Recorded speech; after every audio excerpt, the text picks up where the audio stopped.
같이 하나님 말씀을 보겠습니다. 에베소서 2장 1절의 말씀을 펴주시기를 바랍니다.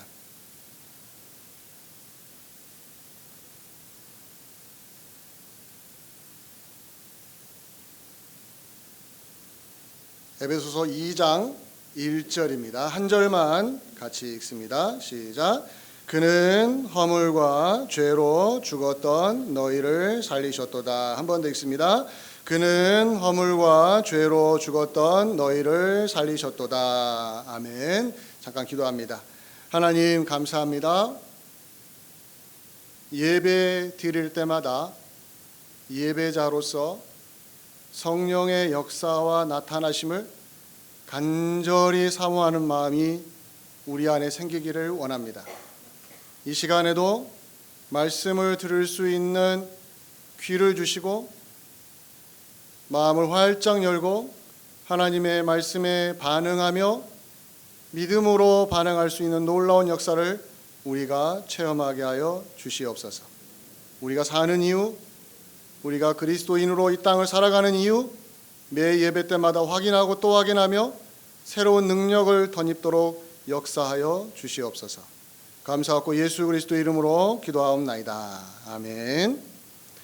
너무 가난해서 하루에 그 식사를 어떻게 할 것인가, 또 내일은 어떻게 이 식사를 먹는 문제를 해결할 것인가 걱정하며 살던 집에 복이 터졌습니다.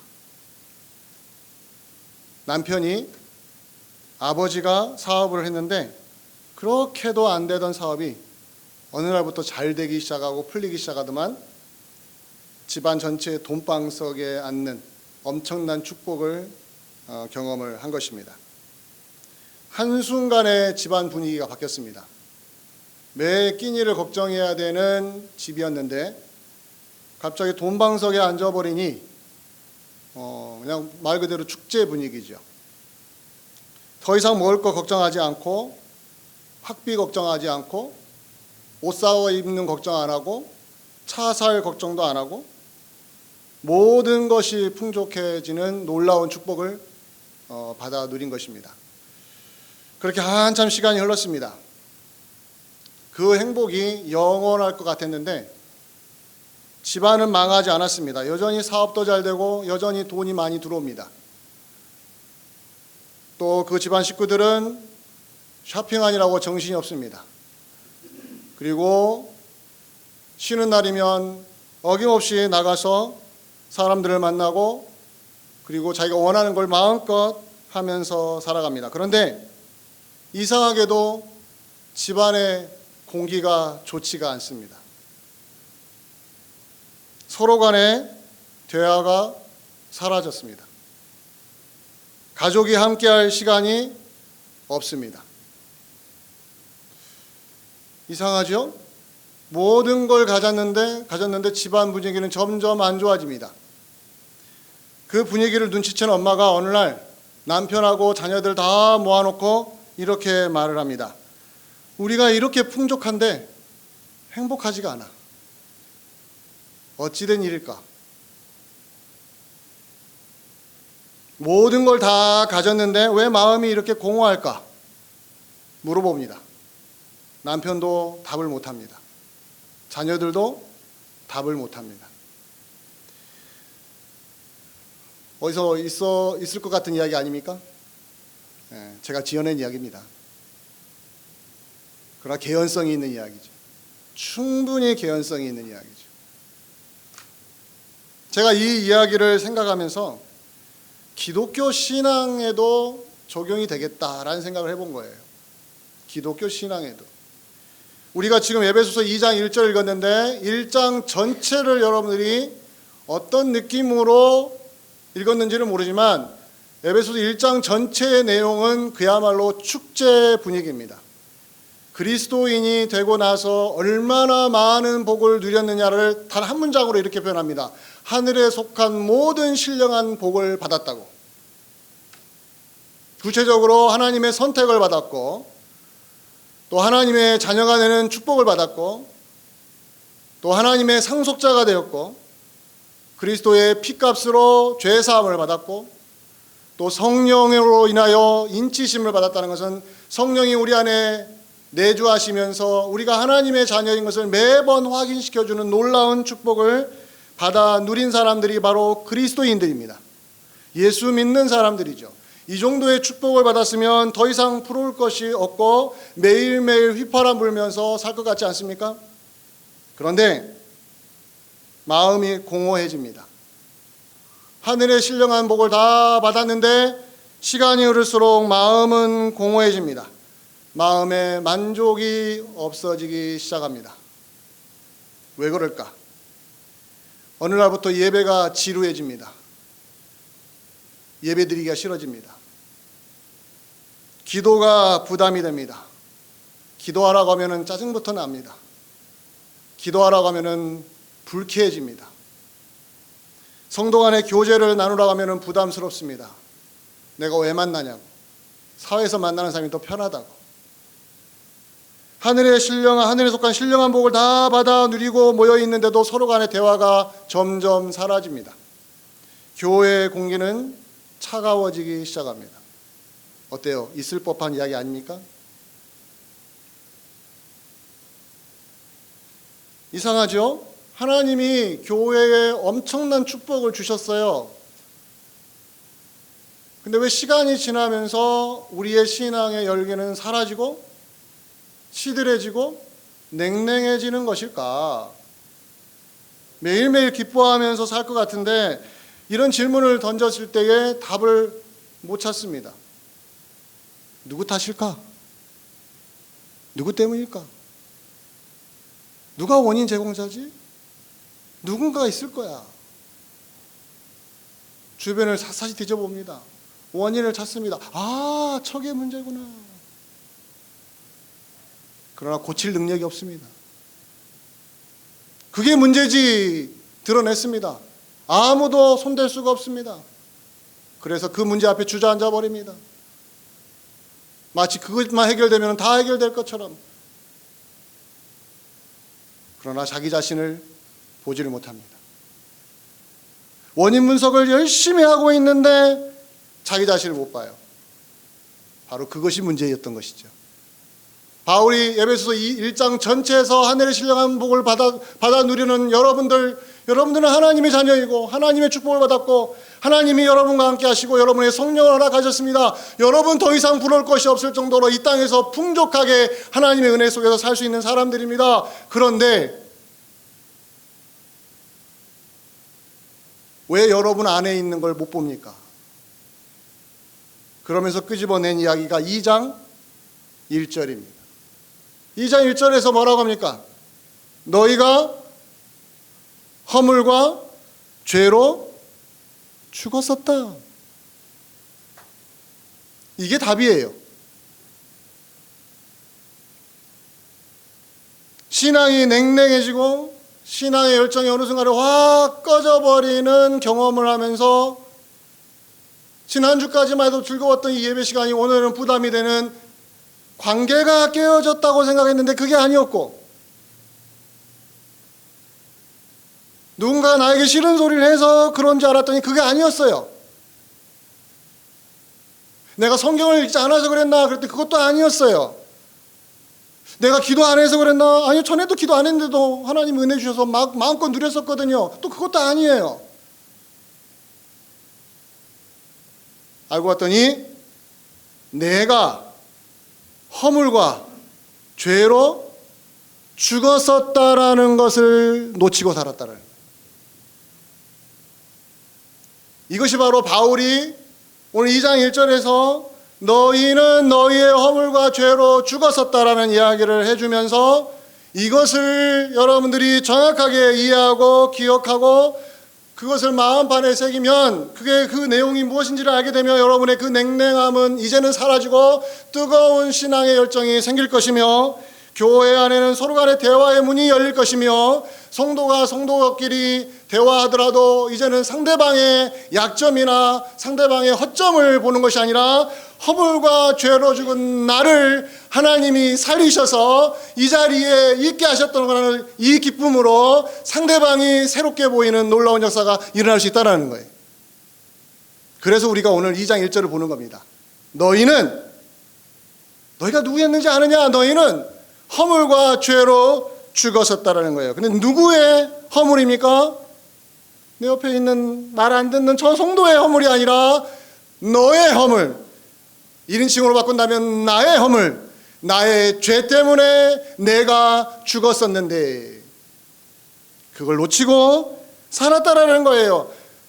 바울이 1장에서 그렇게 아름답고도 하늘의 신령한 복을 받은 그리스도인들의 아름다운 모습을 구구절절이 굉장히 많이 썼음에도 불구하고 2장 1절에 가서 너희는 과거에 너희의 허물과 죄로 죽었다고 하는 그 이야기를 해주는 이유는 너희가 어느 순간 하늘의 신령한 복을 받은 자로서 누리다가 너희가 과거에 어떠한 사람이었는지를 잊어버린 채 살다가 무엇도 빼앗겨요? 기쁨도 빼앗기고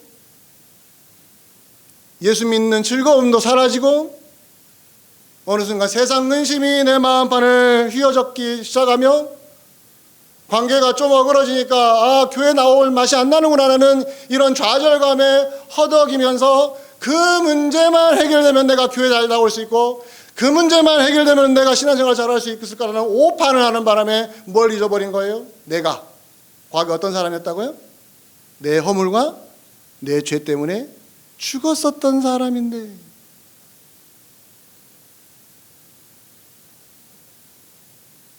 그래서 영적인 침체가 오는 거예요. 오해하지 마십시오.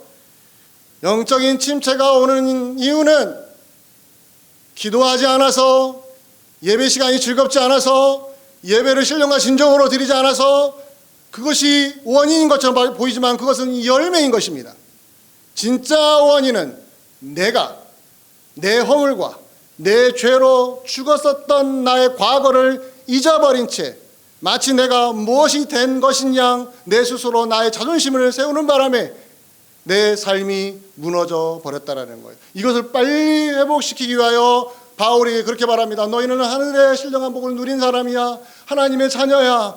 성령이 너희 안에 거하시오. 너희는 그리스도의 몸이야. 그리스도는 너희의 머리야. 그런데 아는가? 여러분들이 이걸 잊어버리면 그 앞에 있는 모든 것들이 허물어지는 거야. 여러분은 과거에 당신의 여러분의 허물과 여러분의 죄 때문에 죽었던 사람들이었는데 지금 어떤가? 바로 그 부분을 해결받았던 것을 지금 오늘 본문에서 확인을 시켜주고 있다는 거예요. 따라서 여러분과 제가 영적인 침체에 빠지지 않을 수 있는 신앙의 열기가 식어버리고 오늘은 너무너무 기분이 좋고 하나님을 찬양하는데 이렇게 막 은혜가 되고 그런데 왜 이 예배당을 벗어나고 집으로 가면 왜 어느 순간 확 꺼져버렸는가? 왜 일주일도 안 갈까 했을 때 그 열기가 계속 유지될 수 있는 길은 오늘 2장 1절에 있는 말씀을 다시 한번 기억하고 묵상하는 거예요. 자 보십시오. 오늘 보면 2장 1절을 보시면 허물과 죄로 죽었다고 하잖아요. 자, 죽음이 뭡니까? 자, 죽음부터 생각을 해보죠. 우리가 과거에 죽었었대요. 우리의 죄 때문에, 우리 허물 때문에 죽었었대요. 이 죽었다는 게 뭡니까? 우리는 살아있는데요. 이렇게 멀쩡히 살아서 공기를 마시며 숨쉬고 활동하고 있는데 왜 우리를 죽었다고 말을 합니까? 여러분 과거에 죽었었습니까? 육체적으로 죽었다가 일어났나요? 그렇지 않아요. 그런데 왜 바울은 여러분들 예배소 교회 성도들 향해 말합니다. 여러분은 과거에 죽었었던 사람이에요. 그럼 이 죽음이 뭘까요? 당연히 신체적인 죽음이 아니라 영적인 죽음이죠. 영적으로 죽었다는 거예요. 그럼 영적으로 죽었다는 게 뭡니까? 뭐라고 대답하시겠습니까? 이것을 교회 다니면서 잘 모르면 지금 내가 누리고 있는 게 무엇인지를 모를 수가 있어요. 영적으로 죽었다는 것은 철저하게 하나님과의 관계에서 설명하는 겁니다. 기독교에서 영적이라고 말하고 성경에서 영적이라고 말하면 전부 다 하나님과의 관계에서 설명하는 거예요. 영적으로 죽었다는 것은 하나님과의 관계가 죽었다는 거죠. 그것을 뭐라고 합니까? 단절되었다, 끊어졌다고 말하는 거예요. 관계가 완전히 끊어진 상태, 하나님과의 관계가 끊어진 상태, 언제부터 그런 일이 벌어졌는지 우리는 창세기를 통해서 알지 않습니까? 창세기가 왜 존재하는가, 이 옛날 이야기가 왜 존재하는가, 특별히 창세기 3장에 그 에덴 동산에서 선악과를 먹은 아담과 하와 이야기가 왜 나오는가를 여러분들 기억하셔야 돼요. 그것은 뭐냐면 인류가 왜 하나님과의 관계가 끊어질 수밖에 없었는지, 왜 우리 모든 사람들은 태어날 때부터 하나님과 단절된 채 영적으로 죽은 존재로 태어날 수밖에 없는지에 대한 설명을 해주고 있는 내용이 창세기 3장에 나와 있는 에덴 동산 이야기입니다. 거기에서 무슨 일이 벌어졌습니까? 하나님이 아담과 하와에게 명령하셨습니다. 너희가 모든 나무는 다 열매를 먹어도 한 가지 열매만 먹지 마라. 선악을 알게 하는 나무의 열매만은 먹지 말라고, 먹는 날에는 반드시 죽는다고 경고를 해 주었습니다. 그런데 하와가 뱀의 유혹을 받아서 아무렇지도 않게 그 선악을 알게 하는 나무의 열매를 먹었고, 자기만 먹은 것이 아니라 남편이 아담에게도 주었고, 아담도 아무 의심 없이 바로 받아 먹었습니다. 그 뒤에 무슨 일이 벌어졌나요? 반드시 죽는다고 했는데 죽지 않았습니다. 육체적으로 죽지 않았습니다. 그런데 그들에게 일어난 변화가 있었습니다. 그 변화가 뭐였냐면 첫 번째가 하나님을 피하기 시작했습니다. 하나님의 음성이 들리자마자 그들은 나무 뒤로 숨었습니다. 왜 숨느냐고 하나님이 물어보니까 아담과 하와가 뭐라 했습니까? 하나님이 무서워서 숨었습니다. 선악을 알게 하는 나무를 먹기 전에는요, 하나님이 하나도 안 무서웠습니다. 그런데 그걸 먹고 난 다음에 하나님이 무서워졌습니다. 하나님을 피하기 시작했습니다. 하나님 관계가 이미 끊어진 것입니다. 그리고 하나님은 아담과 하와를 에덴 동산에 그대로 둘 수가 없어서 그들을 밖으로 쫓아내버립니다. 에덴 동산에 더 이상 머물지 못하게 쫓아내버립니다. 그것은 뭐냐면 하나님과 관계가 완전히 끊어졌다는 것을 보여주는 상징적인 행위였던 것이죠. 그 뒤에 인류의 역사를 보면 하나님과의 관계는 완전히 끊어진 채로 인류가 움직이기 시작을 했습니다. 모든 사람이 태어나서 하나님 없이 하나님과 관계가 완전히 끊어진 상태로 살아가는 존재가 되었다는 거예요. 자, 이것을 로마서 5장 12절에서 이렇게 설명해 주고 있습니다. 바울이 창세기 3장에 있는 말씀을 연구하면서 그가 결론 내린 것이 바로 로마서 5장 12절에 있는 내용입니다. 같이 한번 그 내용을 한번 읽어볼까요? 시작. 그러므로 한 사람으로 말미암아 죄가 세상에 들어오고 죄로 말미암아 사망이 들어왔나니 이와 같이 모든 사람이 죄를 지었으므로, 그 다음에요, 사망이 모든 사람에게 이르렀느니라. 여기서 사망이 무엇이겠습니까? 1차적으로 육체의 죽음이 아니라 영적인 죽음, 하나님과의 관계가 끊어진 사망 상태에서 영적으로 완전히 죽은 상태, 감각이 하나도 없는, 하나님에 대한 감각이 전혀 없는 상태로 태어난 모든 사람, 한 명도 외에 없인 모든 사람에게 이 영적인 사망이 이루어진 겁니다. 모든 인류가 안고 있는 진정으로 비극적인 일이 무엇이냐? 사회학자는 사회의 구조적인 죄가 문제라고 하고, 정치학자들은 정치가 문제라고 말하고, 경제학자들은 돈이 문제라고 말하고, 생태학자들은 생태계가 무너져서 문제라고 하지만, 기독교에서 모든 인류가 안고 있는 진짜 비극적인 일은 영적으로 죽었다는 거예요. 하나님 관계가 끊어졌습니다. 이걸 이렇게 표현할 수 있어요. 차를 역주행하는 사람과 같은 거예요. 여러분, 차를 역주행해 본 적 있습니까? 저는 예전에 한 번 있었습니다. 이렇게 표현하죠. 시겁했다고. 깜짝 놀랐습니다. 내가 역주행하는데 영주행하지 몰랐어요. 근데 상대방에 차가 오는 거예요. 저는 진짜 역주행하는, 내가 정주행하는 줄 알고 갔는데 저쪽에 차가 오는 거예요. 그래서 순간적으로 했어요. 저 사람이 미친 사람이다. 나는 안 틀렸어. 저 사람이 문제야. 이게 바로 영적으로 죽은 사람의 태도예요. 내가 지금 잘못된 길을 가고 있는데 이게 확신이 드는 거예요.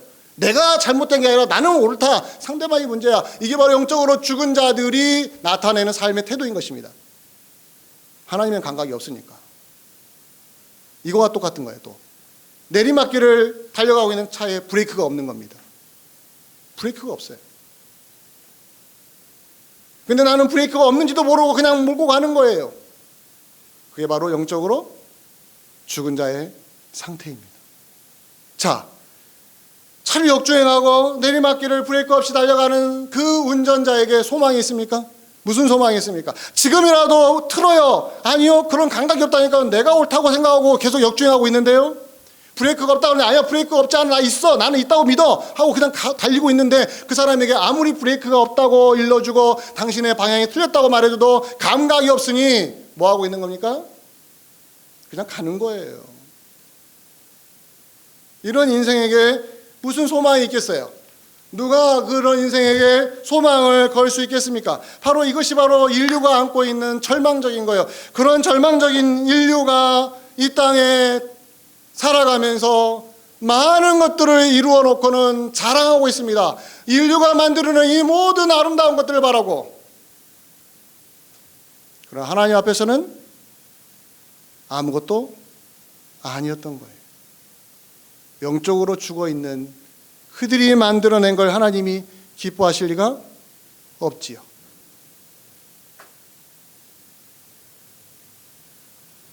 너희의 허물과 너희의 죄로 죽었던 너희, 이 이야기를 왜 바울이 끄집어냈는지 우리가 기억하자라는 거예요.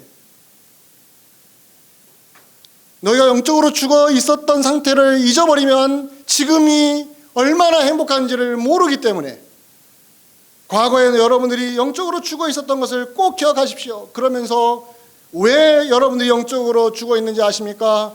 우리가 2장 1절에 다시 한번 봅니다. 2장 1절에 보면은 그는 허물과 죄로 죽었던 너희를 살리셨다고 말하죠. 근데 그 허물과 죄 앞에 그는이라고 나오는데 사실은 원어 성경에 보면요, 너희의 허물과 너희의 죄라고 나와 있습니다. 너희는 너희의 허물과 너희의 죄 때문에 죽었다고 표현합니다. 잘 들으십시오. 상대방의 죄 때문에, 상대방의 허물 때문에 내가 죽은 것이 아니라, 우리는 사실 운전하고 가다가 나는 아무 잘못 없는데 반대편에 있는 차가 내 쪽으로 넘어가지고 내 차를 부딪혀가지고 내가 얼마든지 죽을 수 있습니다. 내가 운전 잘못에 죽은 거 아닙니다. 상대방이 운전 잘못에 내가 죽은 거예요. 얼마든지. 그래서 우리는 말합니다. 원통하다고, 나는 잘못한 것이 없다고. 그러나 하나님과 관계에서는 여러분들, 나의 죄 때문에, 나의 허물 때문에 내가 죽은 거예요. 그 어떠한 핑계도 먹히지가 않습니다. 하나님 앞에서 어떠한 핑계를 갖다 대보십시오. 나의 죄 때문에 내가 죽었다고 하나님은 똑같은 말씀을 해 주시고 있습니다. 영적인 죽음의 원인이 뭐라고요?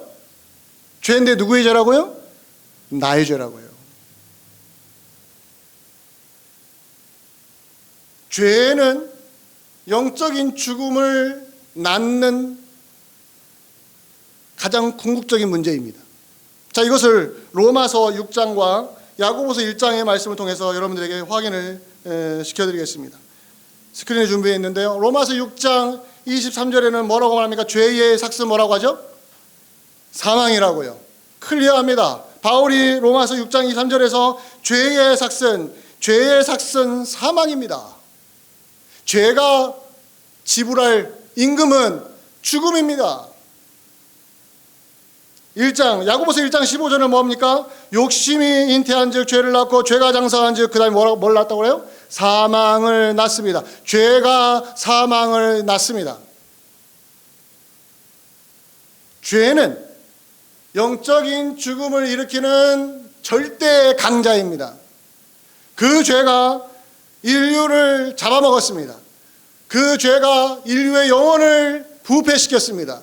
그 죄가 인류의 모든 사람의 마음속에서 하나님을 몰아내버렸습니다. 그렇기 때문에 영적인 죽음은 철저히 어디서 온다고요? 죄에서 옵니다. 근데 그 죄가 다른 사람이 지은 죄가 아니라 바로 내가 지은 죄 때문에 이런 엄청난 일이 벌어졌다는 거예요. 자, 이것을 로마서 5장 12절을 통해서 확인을 해 보겠습니다. 로마서 5장 11절, 아까 제가 인용했던 말씀을 다시 인용합니다. 너무 중요한 말씀이에요. 한 번 더 같이 읽어봅니다. 시작. 그러므로 한 사람으로 말미암아 죄가 세상에 들어오고 죄로 말미암아 사망이 들어왔나니 이와 같이 모든 사람이 죄를 지었으므로 사망이 모든 사람에게 이르렀느니라. 한 사람이 누굽니까? 아담입니다. 아담으로 말미암아 죄가 세상에 들어왔어요. 그러니까 우리는 핑계를 댑니다. 아담 때문에 그렇다고. 그러나 여러분 착각하지 마세요. 아담 때문에 죄가 들어오고 죄로 말미암아 사망이 들어왔는데 이와 같이, 그 다음에 뭡니까? 이와 같이, 그러니까 아담 탓이야 라고 하지 않고 모든 사람이 무엇을 지었다고 그래요? 죄를 지었으니 바로 나의 죄 때문에 내게 사망이 이루어졌다고 말을 하는 것입니다. 아담 핑계 대지 마세요. 기독교인들이 교회 좀 다녔다고 툭하면 아담 핑계를 대요. 아담만 없었으면 우리는 이러지 않을 텐데. 한번 해보십시오. 아무 도움이 안 됩니다. 내 신앙에. 바울이 바로 그것을 우리에게 일러주는 거예요. 자, 한 사람으로 아담 때문에 죄가 세상에 들어오고 그 죄로 말미암아 사망이 이 땅으로 우리 안으로 들어왔는데 그 다음에요. 이와 같이 모든 사람이 뭐라고요? 모든 사람이 죄를 지었어요. 그러니까 그 사망이 모든 사람에게 임했단 말이에요. 누구를 핑계 되겠습니까? 누구를 핑계 대요? 누구 탓으로 하겠습니까? 나의 죄 때문에 이런 일이 벌어진 거죠. 자, 에베소 교회 성도들은 지금 예수 믿고 나서 하늘의 신령한 복을 다 누리며 하나님의 자녀로서, 하나님의 상속자로서 성령의 인치심을 받았고 죄사함을 받았고 기도하면 응답을 받고 하나님의 자녀로서 너무너무 좋은 삶을 살아가는 아름다운 모습을 갖추었는데도 불구하고 그들이 만약 지금 여기에서 여러분이 과거에 그리스도인이 되기 전에 여러분의 죄 때문에 죽었다는 걸 잊어버린다면 지금 여러분이 누리고 있는 것이 얼마나 값지고도 보배로운 것인지를 여러분들은 한순간에 상실해버릴 것입니다. 그러니 여러분들, 지난주에 은혜 받아가지고 할렐루야 했던 사람이 오늘 갑자기 오늘 이번 주에 뭡니까? 콧바뜨려서 뭐하고 있습니까? 탄식하면서 아이고 예수 믿을만 낫나. 사람이 어떻게 이렇게 되죠? 사람이 어떻게 이래요? 일주일 전에도 그리스도인이고 2주일 전에도 그리스도인이고 10년 전에도 그리스도인이었는데 그때는 응답을 잘 받아가지고 하나님 응답을 해줘가지고 집안이 잘 돼가지고 다 어디에 오는 거예요? 어디서 오는 거예요? 세상 것이 채워지니까 기뻐했던 거예요. 하나님이 오늘 우리 노정일 목사님이 기도 너무 잘하셨어요. 하나님을 대신할 수 있는 존재는 없다고 말했다고 했잖아요. 하나님을 대신할 존재. 근데 하나님을 대신할 존재가 생겨버린 거예요. 예수 믿고 나서 하나님이 최고가 아니라 그 하나님이 주시는 콩고물이 너무 좋아서 우리가 그게 마음을 팔아가지고 그게 없어지니까 아이고 교회 다닐 맛 안 나. 예수 믿을 맛이 안 나. 다 어디서 오는 겁니까? 결국은 우리가 과거에 어떠한 사람이었는지를 놓쳐버리고 산다는 거예요. 나의 죄와 나의 허물 때문에 죽었던 내가 지금 어떻게 되는 거예요? 지금은 그런 존재가 아니라는 그 사실, 어떻게 이런 일이 벌어졌는지를 확인시켜주는 거죠. 그래서 마지막 여러분과 제가 풀어야 될 숙제가 있는 거예요. 왜 바울은 에베소서 1장 전체를 통해서 아름다운 이야기를 하다가 왜 2장 1절에 가서 너희는 너희의 허물과 너희 죄로 죽었었던 것을 잊지 말라고 하는가? 왜 이 이야기를 더 강조하는가? 무엇이겠습니까? 답이 어디 있겠습니까? 바로 하나님의 능력 때문에 그렇습니다.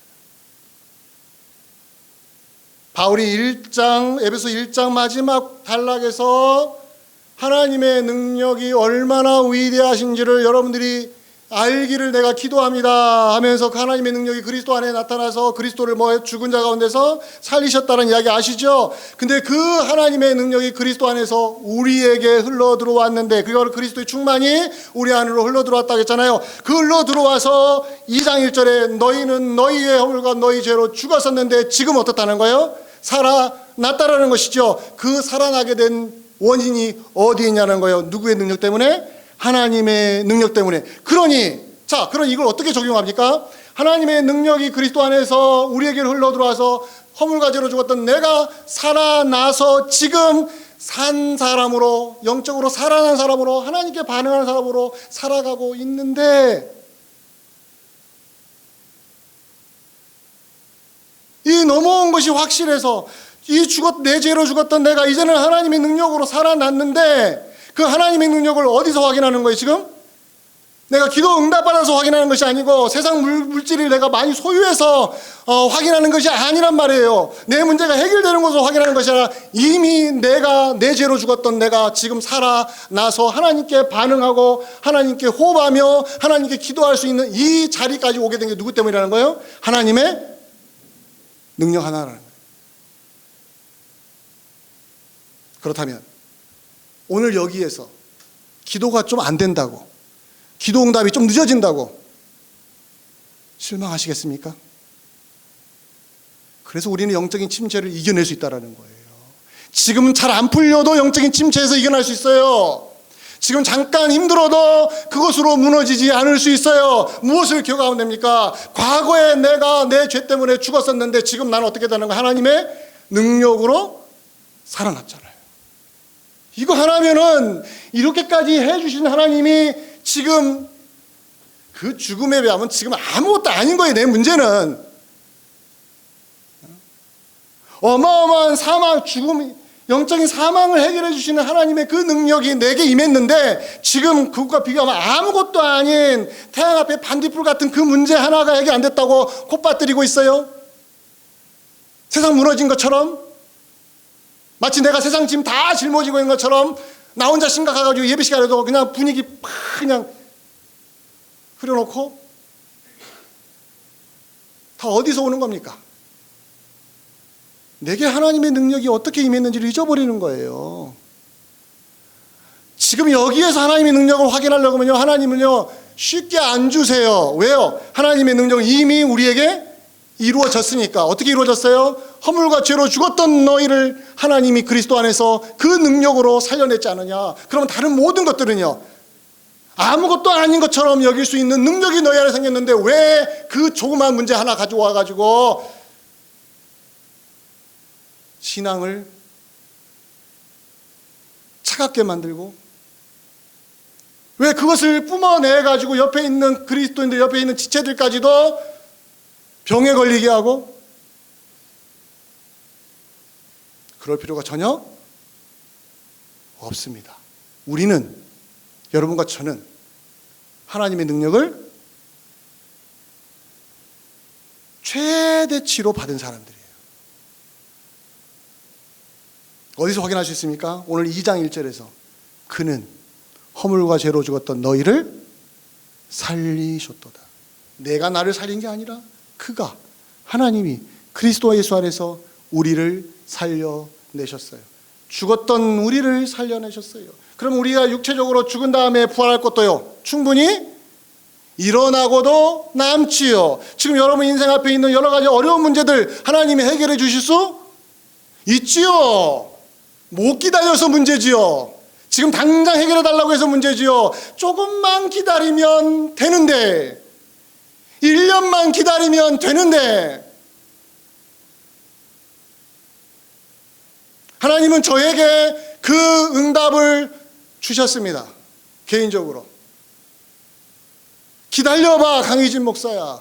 왜 이렇게 조급해? 왜 이렇게 안달부달이야? 기다려봐, 기다려봐. 사람들이 움직이는 것 때문에 우왕좌왕하지 말고 기다려봐. 하나님이 하시는 거 기다려봐. 근데 제가 못 기다리는 거예요. 안절부절 못하는 거예요. 하나님 이때입니까? 지때입니까? 이번 주입니까? 이번 주입니까? 아니야, 기다려, 기다려. 옆에서 난리가 난 거예요. 아니, 왜, 난리 난 거예요. 막 이럴 줄 모르고, 교회가 왜 이렇게 무너질 것 같고, 막, 그러면 다 정신이 없는데 어떻게 합니까? 어떻게 합니까? 저도 불안하지요. 이거 어떻게 될까봐 큰일 날 것처럼 보이죠. 그런데 하나님이 저에게 말씀하셨어요. 기다리라고. 하나님이 하신다고. 하나님이 우리를 죽은 자 가운데 살리셨는데 이 정도 문제를 해결하지 못하실 하나님이겠냐고. 기다리라고. 근데 못 기다리는 거예요. 여기저기서 아우성 치는 거예요. 난리 치는 거예요. 못 살겠다고, 안 된다고, 큰일 났다고, 불났다고. 그런데 하나님은 말씀하십니다. 기다리라고요. 하나님의 능력이 임하신다고요. 믿으십니까? 예, 하나님이 하신다고요. 하나님이 하시니 우리는 어떻게 합니까? 기도하면서 기다려보는 거예요. 하나님이 움직이시는 걸 기다려보는 거예요. 내가 먼저 손을 대면은 내가 망가뜨립니다. 하나님이 손을 대시면 모든 게 제자리를 찾아갑니다. 이게 믿음 아닙니까? 왜 이 믿음이 있는데 왜 이걸 우리가 못 기다립니까? 기다리라고 하는 거예요. 그래서 오늘 2장 1절에 뭐라 합니까? 너희는 너희의 허물과 죄로 죽었었는데 지금은 살아났지 않느냐? 누구 때문에? 너희가 대단한 사람이어서? 아니요, 하나님이 살려내셨으니까. 이거 믿고 우리가 버티는 겁니다. 지금 이거 믿고 버티십시오. 세상 무너지지 않습니다. 아버지 하나님이 붙들고 계시는데 교회 무너지지 않습니다. 세상 무너지지 않아요. 모든 일이 무너지지 않아요. 하나님이 붙들고 계시다는 걸 믿기만 한다면 죽은 자 가운데 살리신 하나님이 무엇인들 우리에게 허락해 주지 않으시겠습니까?